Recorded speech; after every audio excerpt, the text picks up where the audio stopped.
Oui, on me souffle quelques femmes quand même. Mais mine de rien, mesdames élus, nous on sait bien que ces lois de métropolisation, elles vont aussi réduire la place des femmes dans les mandats électifs locaux. Je voulais pas vous dire ça, mais on me l'a soufflé. Cela dit, je pense que à l'ordre du jour aujourd'hui, c'est la visibilité d'un combat qui est inaudible depuis Paris. Parce que finalement, nous on sait, puisque nous sommes ici majoritairement des élus des Bouches-du-Rhône, nous on sait notre unité, nous on sait notre rassemblement, nous on sait notre résistance, nous on sait notre détermination, nous on sait notre unité avec notre diversité et le respect de qui nous sommes les uns et les autres. Tout ça, nous on le sait. Mais ici, on ne le sait pas.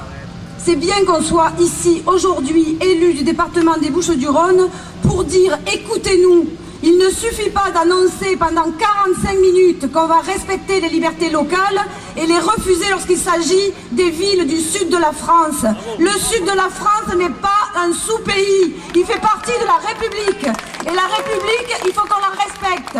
Et nous, on respectera nos engagements, on continuera à être visible et quel que soit le devenir de cette loi, le mot résistance, il va résonner encore depuis le sud de la France et il se fera entendre, et s'il le faut, avec le million d'habitants que nous constituons, les unes et les autres, les uns et les autres.